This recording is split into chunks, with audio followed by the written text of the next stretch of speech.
अस्सलाम वालेकुम, मैं हूं कुरुतुलैन आरिफ और आप देख रहे हैं प्रोग्राम TRP 360। नाज़रीन, गुज़िश्ता रोज़ इमरान खान ने अपने जलसे में ख़त लहराया और कहा कि ये पहला सबूत है कि पाकिस्तान तहरीक इंसाफ की हुकूमत के ख़िलाफ़ साजिश की जा रही है। और ये भी कहा कि आप देख सकते हैं किस तरह बैनुल-अक़वामी क़ुव्वतें भी मेरी हुकूमत के ख़िलाफ़ साजिश करने में मुलव्विस हैं।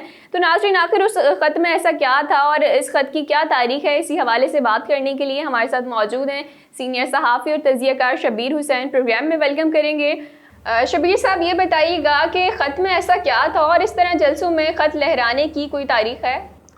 देखिए, तारीख़ तो बहुत पुरानी है और ये लोग पैरेलल ड्रॉ कर रहे हैं। राजा बाज़ार 1976 मार्च ही का महीना था। जुल्फ़िकार अली भुट्टो ने जो है पर्चा लहराया था और उनके अल्फाज कोट अनकोट ये थे कि सफ़ेद हाथी मुझे रोन देना चाहता है। और सफ़ेद हाथी से मुराद उनकी इस्तिआरतन उन्होंने इस्तेमाल किया था और वो अमेरिका से मुराद थी। और सबों को पता है कि उस वक्त किस बहरान से हुकूमत गुज़र रही थी जुल्फ़िकार अली भुट्टो की। PNA की मूवमेंट थी, पाकिस्तान नेशनल अलायंस की मूवमेंट थी उनके ख़िलाफ़, और उसकी सारे ताने बाने जुड़ रहे थे जाकर के इस्लामी सरबराही कॉन्फ्रेंस से, जो कि भुट्टो साहब ने पाकिस्तान में करवाई थी, लाहौर में करवाई थी। ये उस सारा मामला वो था और उस वक्त उन्होंने ये कहा था जुल्फ़िकार अली भुट्टो ने। इमरान खान साहब ने भी एक पर्चा लहराया है। अब उसके मंदरजात क्या हैं?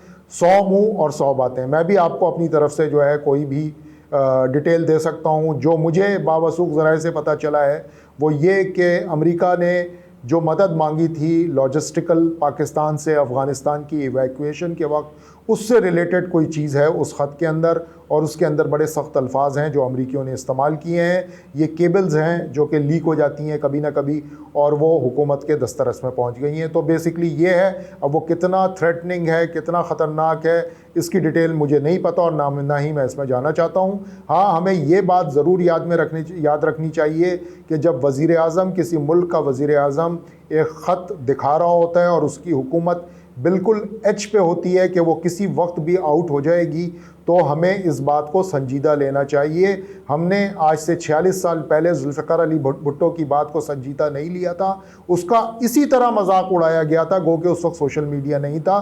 तो उसका नतीजा ये हुआ कि जुल्फ़िकार अली भुट्टो फांसी चढ़ गया और भुट्टो फिर आज भी ज़िंदा है। तो हम आज तक भुट्टो को ज़िंदा देख रहे हैं। या कहीं ऐसा ना हो, खुदा न खास्ता, कि इमरान खान साहब का मामला भी कुछ उस तरफ चल पड़े।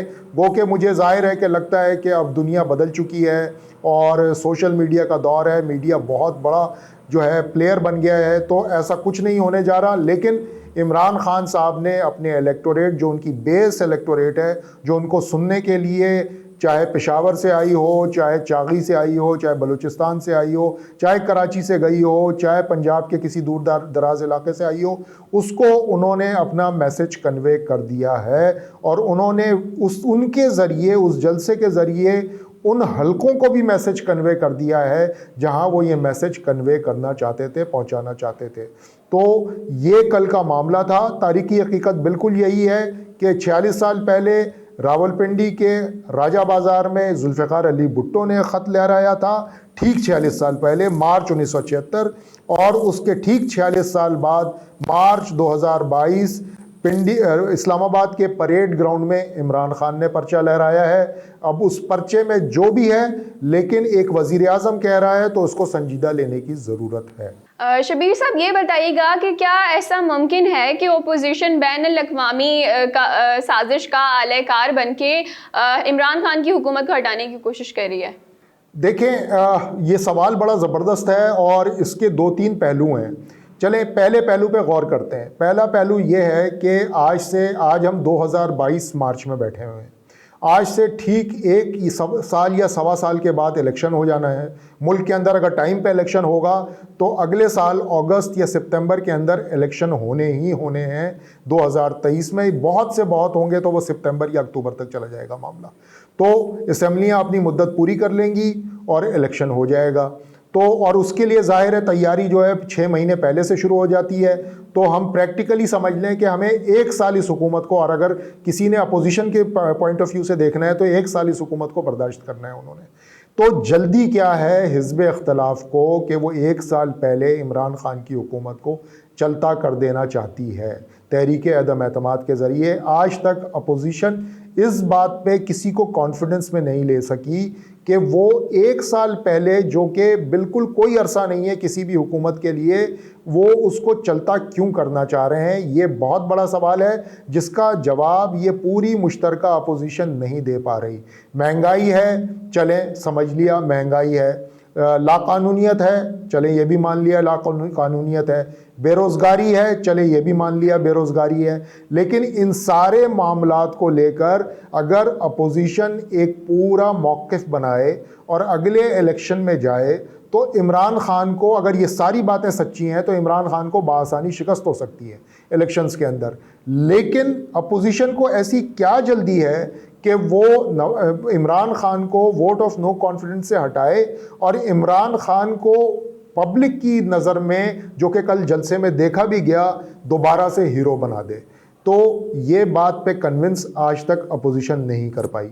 दूसरी बात, आपको याद होगा कि एब्सोल्युटली नॉट का जो वर्ड था, इमरान खान ने जून 2021 में अमरीकी एक वेबसाइट है उसको इंटरव्यू देते हुए कहा, उनसे सवाल किया गया मेज़बान की जानिब से कि अगर अमेरिका ने अफ़गानिस्तान से इनखला के वक्त फ़ौजी अड्डे पाकिस्तान से मांगे तो क्या पाकिस्तान देगा। उस पर इमरान खान का सिर्फ 2 ही अल्फाज में जवाब था, वो ये था एब्सोल्युटली नॉट। अब आप फास्ट फॉरवर्ड करें और जुलाई 2021 में आ जाएं, ठीक 1 माह बाद बिलावल भुट्टो जरदारी एक ऐसे अचानक दौरे पर अमेरिका रवाना हो गए जहां वो 1 हफ्ते क़याम पजीर रहे। पीपल्स पार्टी के मीडिया सेल की तरफ से उनकी वहाँ पर मौजूद एंगेजमेंट्स की एक डिटेल आज तक ना ट्विटर पे मौजूद है ना किसी और सोशल मीडिया प्लेटफॉर्म पे मौजूद है। उनकी पार्टी का चेयरमैन अमेरिका के 1 हफ्ते के दौरे पर था, लेकिन वहाँ वो किन लोगों से मिला, किस मामलात पे बातचीत हुई, उसने वहाँ पे पीपल्स पार्टी के रहनुमाओं से, जो मुकामी रहनुमा हैं अमेरिका में, उनसे मुलाकातें की या नहीं की, कोई डिटेल कहीं मौजूद नहीं है, कहीं मीडिया पे रिपोर्ट नहीं हुई है। जब वो गए तो एक ख़बर छपी कि वो 1 हफ्ते के दौरे पर चले गए, जब वो वापस आए तो ये ख़बर आ गई कि वो वापस आ गए। इस बीच में 1 हफ्ते में वो अमेरिका में क्या करते रहे, किसी को इस बात की कानो कान खबर नहीं है। इसी तरह बरतानिया में मौजूद नवाज़ शरीफ साहब, जिनका वीज़ा एक्सपायर हो चुका है, आप कोई 5-6 महीने होने को आ रहे हैं, उनका वीज़ा एक्सपायर्ड है और वो वीज़ा अब तक एक्सटेंड नहीं हुआ है। उन्होंने होम ऑफिस में एक दरख्वास्त दी हुई है, लेकिन क्या वजह है, मैं और आप अगर बरतानिया में 1 दिन भी इस वीज़ा एक्सपायर हुए होने के साथ रह जाएं तो हमें अगले दिन डिपोर्ट कर दिया जाएगा।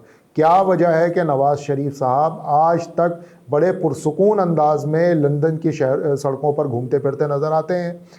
वो सियासी सरगर्मी में भी मुलव्वस हैं, वहाँ पे उनसे लोग मिलने भी जा रहे हैं, वो लोगों से मिल भी रहे हैं, वो मीडिया से बात भी कर रहे हैं, लेकिन बरतानिया उनके वीज़े के हवाले से कोई बात वाज़े नहीं कर रहा और ना ही उनको डिपोर्ट करने की कोई बात हुई है। तो ये सारे शवाहिद हैं जिससे लगता है कि कुछ तो है जिसकी पर्दादारी है, कुछ तो है जो ऐसा हो रहा है जिसका इमरान खान जिक्र कर रहे हैं अभी तक। और ये बात भी इम्पॉर्टेंट है कि अभी तक उन्होंने सिर्फ इशारे किए हैं, उन्होंने ना ख़त का वतन बताया है, ना उन्होंने ये बताया है कि ये ख़त आया कहाँ से, किस मुल्क से आया या किस फोरम से आया। लेकिन अगर वो ये बातें आगे करने पे आ गए, जैसा कि लोग कह रहे हैं, उनके लीडरान कह रहे हैं पीटीआई के पहली किस्त जारी की है, तो अगर ये किस्तवार मामला चलने लगा तो मुझे लगता है कि ये यहाँ पे पॉलिटिकल टेम्परेचर बढ़ेगा, मज़ीद बढ़ेगा और ये बात तहरीक अदम एतमाद से बहुत आगे निकल जाएगी। शबीर साहब, ये बताइएगा कि हमारी फ़ॉरेन पॉलिसी जो भी है, क्या बैनुल-अक़वामी क़ुव्वतें उस पर असर अंदाज होने की कोशिश करती हैं, और क्या इमरान खान का इस हवाले से इल्ज़ाम दुरुस्त है? देखें, एक ताज़ा मिसाल दे देता हूँ मैं आपको। जैसे ही ये रशिया का मामला हुआ, रशिया का यूक्रेन पर हमला हुआ और वज़ीर आज़म रशिया चले गए, तो उसके बाद आपको याद होगा कि 24 मुल्कों के सुफरा जो यहाँ पर यूरोपियन यूनियन से ताल्लुक़ रखते हैं, उन्होंने ख़त लिख दिया हुकूमत को और उनको कहा, उन्होंने ये मुतालबा कर दिया कि रूस ने यूक्रेन पे हमला किया है, उसकी मजम्मत की जाए पाकिस्तान की तरफ से। ऐसा कोई मुतालबा उन्होंने भारत से या बांग्लादेश से नहीं किया। तो तो ये साफ जाहिर करता है कि हमारे ऊपर जाहिर है कि कहीं ना कहीं से फॉरेन पॉलिसी के हवाले से प्रेशर तो आता है, और ये पहली मिसाल है जो कि मैंने आपके सामने रख दी है। माजी में भी बहुत सारी मिसालें जो हैं आपको मिलेंगी कि आपके ऊपर बाज़ाब्ता आपके नट बोल्ट्स टाइट किए जाते हैं जब एक आज़ादाना खारजा पॉलिसी लेते हैं आप। जैसे कि आपको बहुत ज़माने की पहले की बात है, 80s की बात है, लेकिन आपको याद होगा प्रेस्लर तरमीम आई थी अमेरिका की तरफ से, जिसके तहत पाकिस्तान के सारे फ़ौजी इमदाद जो है बंद कर दी गई थी। वो भी शाखसाना ये था कि हम अमरीकी खारजा लाइन नहीं ले रहे थे, टो नहीं कर रहे थे। ये बेनज़ीर भुट्टो की हुकूमत के दौर की बात है। मुल्क में ताज़ा जमहूरियत आई थी और अमेरिका ने हमारे साथ ये काम कर दिया था, हमारे ऊपर प्रेस्लर तरमीम आ गई थी। तो इस तरह के वाक़यात, फिर मैं आपको बताऊं कि जिस वक्त चागी में बॉम्ब ब्लास्ट, एटॉमिक बॉम्ब की जब हमने तैयारी शुरू की, भारत के जवाब में हमने अपना एटम बम फाड़ने की सोचा, तो अमेरिका से डायरेक्ट वाइट हाउस से बिल क्लिंटन नवाज़ शरीफ साहब को कॉल करते थे और उन्हें प्रेशराइज़ करते थे कि आपने ये काम नहीं करना। हालांकि हम खुद नहीं कर रहे थे, हमें मजबूरन ये काम करना पड़ रहा था क्योंकि भारत जो है वो बॉम्ब टेस्ट कर चुका था पोखरान में। तो ये मिसालें हैं कि बैनुल-अक़वामी ताकतें हमें आज़ादाना लाइन लेने के ऊपर ज़रूर प्रेशर का सामना करना पड़ता है। इमरान खान ने अच्छा किया या बुरा किया, ये बहस अलग है। बात यह है कि एक आज़ादाना खारजा पॉलिसी लाइन ली है, ये सब मान रहे हैं। मैं आपको बताऊं कि जो अपोजिशन में है वो भी यही कहते हैं कि आपने यूरोपियन यूनियन को ना क्यों बोला, आपने अमेरिका को एब्सोल्युटली नॉट क्यों बोला। तो इसका मतलब है कि वो ये समझ रहे हैं कि इमरान खान ने एक आज़ादाना पॉलिसी ले ली है। तो अब आप ये समझ जाएं कि अपोजिशन क्या करना चाह रही है, किसकी लाइन टो कर रही है, और इमरान खान पाकिस्तान को किस डायरेक्शन पर ले जाना चाह रहे हैं। तो ये बहुत वाज़ा बात हो जाएगी, जैसा कि मैंने आपको मिसालें से समझा दिया। जी नाज़रीन, तो ये था हमारा आज का प्रोग्राम। हमारे साथ मौजूद थे Shabbir Hussain. Thank you so much sir for coming. फिर हाजिर होंगे नए प्रोग्राम के साथ, तब तक के लिए इजाज़त दीजिए। अल्लाह निगहबान।